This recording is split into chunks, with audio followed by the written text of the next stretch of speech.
열렬한 기도의 능력이라는 제목으로 오늘 하나님 말씀 증거하겠습니다. 오늘 우리는 신앙의 가장 기본이지만 가장 강력한 영적 도구 기도에 대해서 함께 묵상하려고 합니다. 이 기도라는 책에 보면 은밀한 중에 하나님을 찾는 자들의 간구는 헛되지 않을 것이다. 우리는 그리스도를 매일의 친구로 삼을 때 보이지 않는 세계의 능력이 우리를 둘러싸고 있음을 느낀다. 그랬습니다.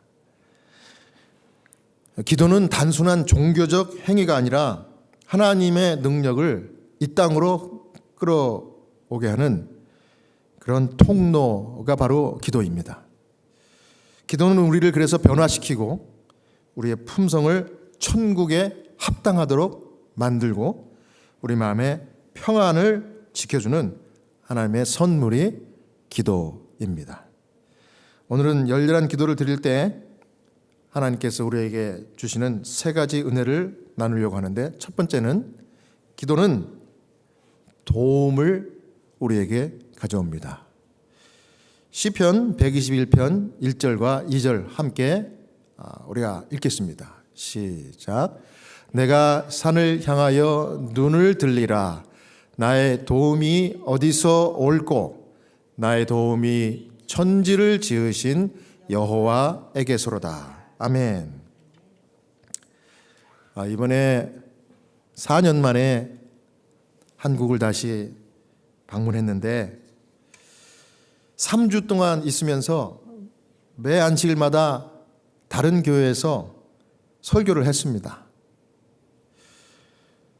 그래서 이 휴가가 주말에는 이 주말 부흥회처럼 돼버렸어요.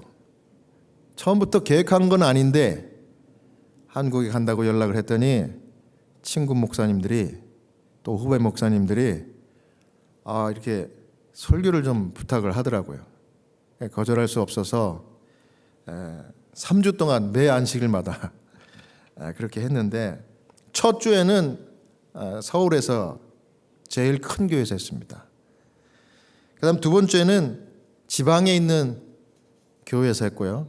마지막 세 번째는 서울 근교에 있는 중간 사이즈의 교회에서 설교를 했는데, 하나님께서 이 각 교회마다 저는 똑같은 설교를 했어요. 근데 그 설교를 듣고 은혜 받고 큰 위로와 도움을 받는 분들이 계셨어요. 그러니까 이제 생각해 보면 정말 각 교회에 정말 그 메시지가 필요한 분들이 있었던 것 같아요. 그러니까 큰 교회에 오랫동안 알고 지냈던 장로님, 이제는 원로 장로님이 되셨는데 현직에서 물러나시고 언제 다시 뵙게 될지 모르잖아요. 정말 제가 개인적으로 존경하는 그 원로 장로님, 예배 마치고 그 댁을 방문했어요. 근데 말씀을 들어보니 이제 무릎이 안 좋아서 수술을 받으시고 회복 중에 있어서 다리를 불편하게 쓰시더라고요. 또 정신도 옛날처럼 그렇게 강인하지 못하고 이제 연세가 드셨으니까, 그래서 그분에게 너무 반가워가지고 큰 절을 해드리고 하나님께 간절히 기도를 드렸습니다. 얼마나 서로 감사하고 감격스러운 순간이었는지 몰라요. 그리고 심지어 그 같은 교회에 다니시는 그 장로님보다 더 연세가 있으신 바로 제 노모 어머니, 제 어머니가 갑자기 제가 보는 앞에서 집에서 그것도 중심을 잃고 막 쓰러지시려고 그래요. 그러니까 얼른 어머니를 붙들어서 소파에 눕혀드리고 바로 지체하지 않고 119 불렀어요. 그래서 병원에 입원을 하셨는데 그 119 그 요원이 그래요. 가면서 골든 타임에 우리한테 전화를 해가지고 정말 어머니가 더 심하게 후유증 남을 뻔했는데 다행히도 후유증 없이 회복하면 정상으로 또 생활하실 것 같다고 그런 얘기를 해요. 그래서 의사 선생님하고 상담해보고 또 촬영하고 CT, MRI 다 찍어봤는데 다행입니다. 골든 타임이라고 그래요. 그러니까 하나님께서 왜 나를 4년 만에 모국에 보내셨는지 그 두 분을 위하여 기도하고 그분들의 삶과 그분들의 영적인 육적인 그런 평안을 위해서 내가 기도할 수 있도록 기회를 주시려고 그렇게 하신 것 같아요. 그래서 정말 감사한 시간이 아닐 수 없었습니다. 여러분, 그렇습니다. 기도는 하나님께 도움을 요청하는 영적인 호흡과 같아요. 내가 산을 향하여 눈을 들리라. 나의 도움이 어디서 올까? 당연히 내 도움은 천지를 지으신 창조주 우리 하나님께로부터 오는 것인데, 우리가 기도할 때 그 도움을 가장 필요한 순간에 우리가 받을 수 있는 것입니다. 우린 스스로 강한 것 같지만 실제로는 연약한 게 우리 인간의 실체입니다. 그러나 기도하는 사람은 하늘의 도움을 받아요. 기도는 문제의 크기를 바로 줄여주는 게 기도의 능력입니다. 기도는 하나님께서 크게 우리를 위하여 역사하시고 그분의 크심을 우리의 눈을 열어 보게 하는 것이 기도입니다. 기도는 우리의 시선을 두려움과 또 불안함에서부터 믿음으로 옮겨주게 하는 것이 기도입니다. 여기 기도라는 책 82페이지에 보면 하나님께로 향하는 사람은 고상한 포부와 진리에 대한 분명한 이해를 갖게 된다 그랬습니다. 여러분, 기도는 단순히 도와주세요 이렇게 말하는 것이 아니고 하나님의 시각을 내가 갖게 하는 그 과정이 기도입니다. 그래서 기도하는 사람은 내가 보지 못했던, 볼 수 없었던 것을 하나님의 시각으로 볼 수 있게 되는 것입니다. 그래서 혼자가 아니라는 그런 확신과 그 믿음을 갖게 해주는 것이 기도고, 이게 바로 하나님의 도우심이 되는 것입니다. 그 다음 두 번째로요, 기도는 지지를 가져다 줍니다. 요한복음 15장 5절입니다. 우리 또 읽겠습니다. 시작. 나는 포도나무요 너희는 가지니 저가 내 안에 내가 저 안에 있으면 이 사람은 과실을 많이 맺나니 나를 떠나서는 너희가 아무것도 할 수 없음이라. 아멘.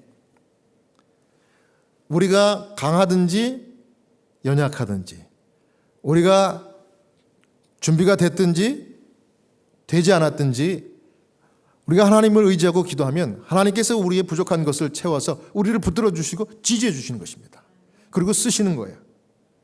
여러분, 제가 방금 말씀드린 것처럼 금요일 저녁에 저희 어머니가 그렇게 병원에 입원하셨잖아요. 그래서 제가 보호자니까 병원에 가서 거기 지키고 있어야 돼요. 그래서 입원시켜드리고 지키고 있고 이렇게 하면서 거의 밤을 샜어요. 한잠도 못 잔 것 같아요. 근데 그 다음 안식일 날 어떻게 해야 돼요? 설교해야 돼요. 정말 제가 34년째 설교를 하고 목회를 했지만 정말 그 안식일만큼은 그렇게 설교가 부담이 되고 제가 할 마음의 준비가 안 된 것 같아요. 그래서 연락을 하려고 그랬어요. 친구 목사니까 아무개 목사님한테, 내가 어제 저녁에 한잠도 못 잤는데 우리 어머니가 갑자기 병원에 입원하게 됐어. 그래서 내가 지금 너무 피곤하고 마음에 부담이 돼서 우리 어머니가 지금 아직 병원에 계시니까 내가 그런 마음으로 설교를 할 수 없어 하고서 제가 그 친구에게 설교를 좀 양해를 구하려고 전화를 하고 싶은 마음이 여기까지 찬 거예요. 자신이 없었습니다. 그런데 이렇게 저렇게 해서 아무튼 그 교회를 갔습니다. 가자마자 그 친구 목사가 저에게 반갑게 맞이해 주더라고요. 제가 뭐 친구니까 반갑게 맞이해 주는 건 당연하겠죠. 근데 그 반가운 이유가 또 따로 있었어요. 이 친구가 뭐라는 거면, 야, 나는 네가 오늘 설교를 못한다고 할까봐 너무 걱정됐대요. 뭐 무슨 일이 일어나는지 알지도 못하는데 이 친구가 하는 얘기예요, 저한테. 그 왜 그래? 그랬더니 세상에 내가 어제 저녁에 금요일 예배를 마치고 사택에 돌아왔는데 갑자기 머리가 어지러지하고 중심을 내가 잃게 됐어. 막 귀에 그 밸런스하는 그게 이제 잘못된가 봐요. 스트레스를 받으면 그렇게 되는 경우가 있거든요. 근데 이 친구 목사가 그래가지고 밤새도록 이 친구도 같은 날 저녁에 토하고 막 아주 정신을 못 차렸답니다. 그러니까 보니까 얼굴이 반쪽이 됐어요. 나보다 더 피곤해. 그래가지고 알았다. 나도 그랬습니다. 너도 그런 일 있었니? 나도 우리 어머니가 어제 그래가지고 내가 한잠도 못 잤다. 그랬더니 이 친구가 저를 보더니 그래? 11시 예배를 설교 예배 시작하니까 안실학교 때 우리 사택에 내려가서 같이 한번 눈 좀 붙이자. 이 설교를 34년 동안 내가 했지만은 설교하기 전에 낮잠을 자고서 설교한 적이 처음입니다.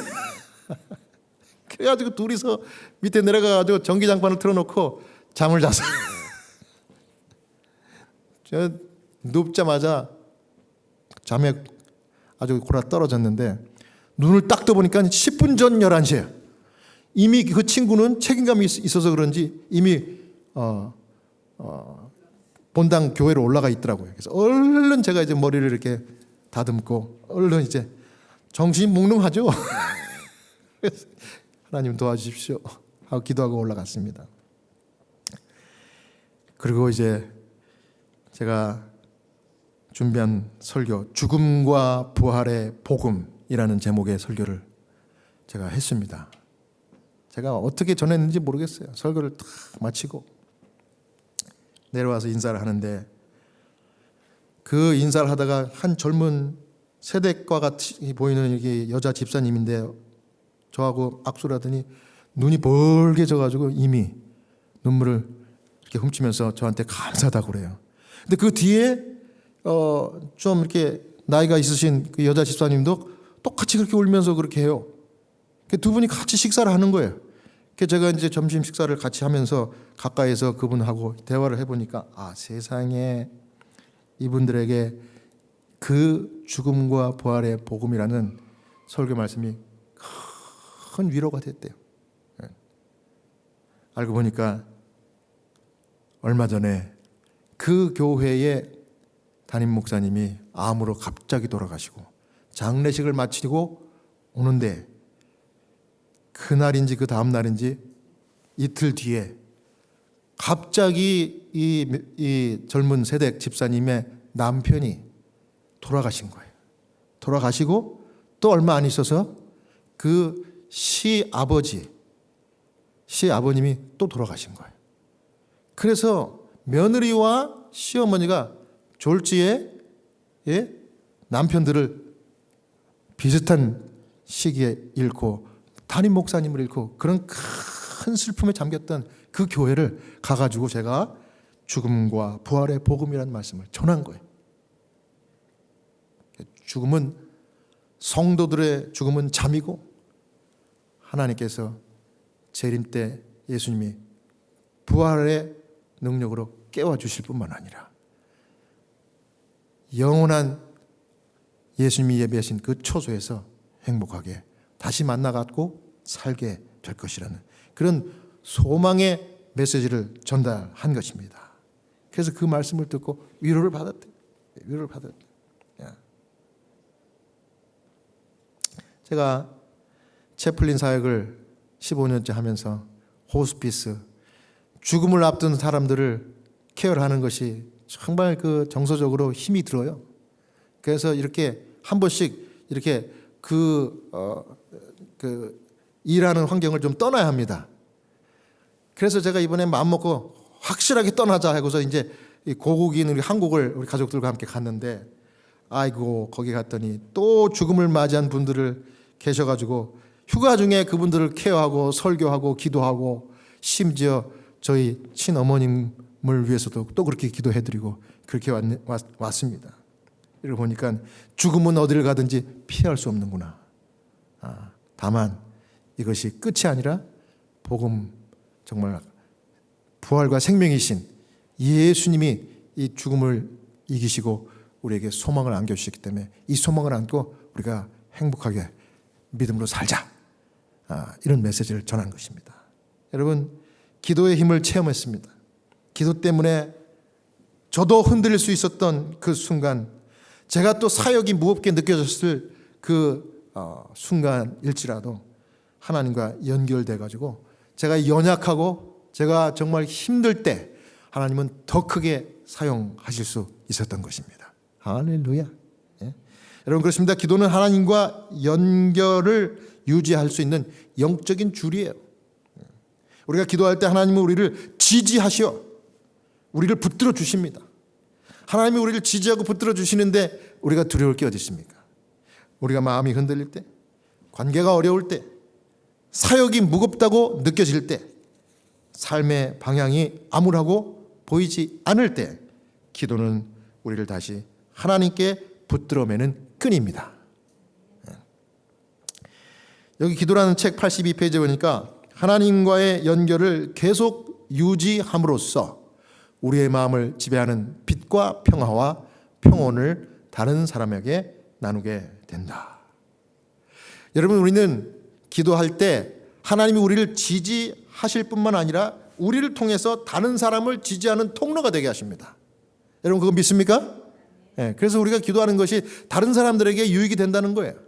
그러니까 기도를 하는 것이 너무나 중요합니다. 네. 여러분, 기도하는 사람은 그래서 흔들리지 않아요.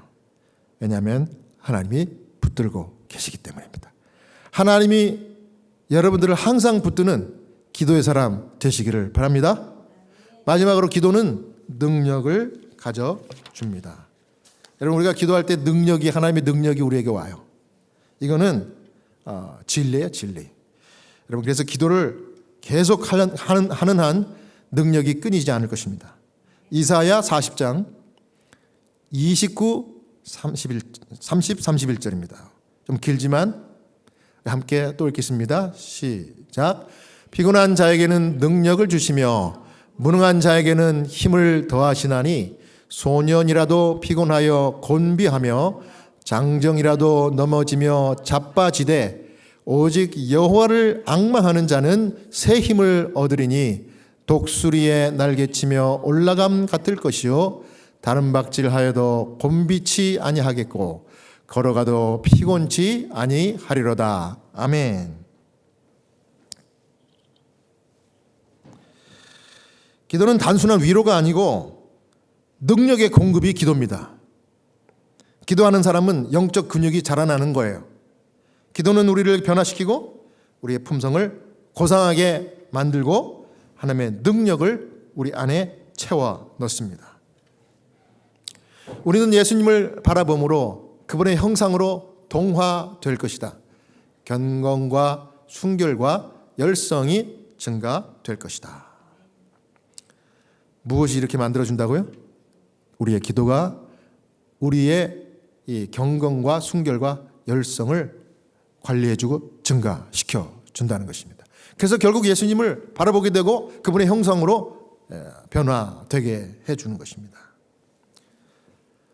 이제 3주일 동안의 휴가를 마치고 오자마자 우리 BA 하스피틀 병원에 가서 이제 미군 참전 우리 용사 그 환자분들을 방문을 했습니다. 그럼 갔다 오면 시차가 적응이 또 안 되잖아요. 그래서 정말 비몽사몽 커피를 많이 마셨어요. 그러면서 환자를 방문했는데 중환자실에서 인투베이션을 하고 있는 말을 할 수 없는 환자를 봤습니다. 근데 지긋한 눈빛으로 쳐다보니까 그분이 저에게 눈빛으로 말을 하면서 기도해달라고 그래요. 이렇게. 근데 그 모습을 보니까 제 마음이 쨍해지더라고요. 불쌍한 마음이. 그래서 제가 그분에게 어깨에다 손을 얹고 간절히 기도했습니다. 하나님 아버지, 이분을 사랑하시고 긍휼히 여겨주셔서 이곳에서 지금 이 어려운 과정을 지나가고 있으니 치료의 손길로 함께 주시옵소서. 그 다음에 이제 늘 이제 하던 대로 이분을 주님의 자녀로 영접하여 주시고 죄와 또 과거에 실수한 것들을 다 주님의 보혈로 사하여 주시옵소서. 아멘. 그렇게 기도했더니 이분이 눈가가 촉촉해지면서 고맙다고 그래요. 감사하다고 그래요. 그래서 하나님께서 저를 사용하는 그런 순간을 경험을 하게 됐는데요. 제가 어려서부터 지금까지 짧지만 진심으로 이 기도하는 그 습관을 제가 갖고 있습니다. 그래서 그렇게 하다 보니까 여러분, 하나님은 기도하는 사람들을 늘 사용하시는 것 같아요. 그래서 저를 사용하시고 지금까지 지지해 주시고 다른 사람들에게 힘과 능력의 통로가 되게 하시는 것을 계속해서 경험합니다. 기도할 때마다 그렇게 하셔요. 그래서 저는 앞으로도 기도하는 한 아무것도 염려하지 말고 오직 기도와 간구로 너희 구할 것을 감사함으로 하나님께 아뢰라. 빌립보 4장 6절 말씀이죠. 그 말씀을 늘 마음 가운데 기억하고 살겠다고 결심했습니다. 사랑하는 여러분, 기도는 우리를 예수님처럼 만들어줍니다. 기도는 영적 지능을 개발시켜주고 기도는 우리의 마음에 훈련을 시켜주어서 우리의 영성이 더 깊어지고 또 심화되게 하는 것입니다. 어떤 환경에서도 어떠한 상황을 만나도 기도는 우리에게 하늘의 평화를 유지하게 해줍니다. 여러분께서 기도는 단순한 말이 아니라 하나님의 능력을 끌어오는 영적 전선이 기도입니다. 사랑하는 여러분, 단순한 종교적 습관처럼 기도를 우리가 할 것이 아니라 하나님이 우리에게 주시는 도움과 하나님 우리를 지지해 주시고 하나님께서 결국 우리의 능력이 되며 또 우리가 능력의 통로가 된다는 사실을 기억하고 다시 한번 여러분 결심하게 되시기를 바랍니다. 나는 오늘부터 열렬한 기도의 사람으로 살겠습니다. 이 고백에 동의하시는 분들은 큰 소리로 아멘으로 화답해 주시길 바랍니다. 아멘. 말씀을 마치겠습니다.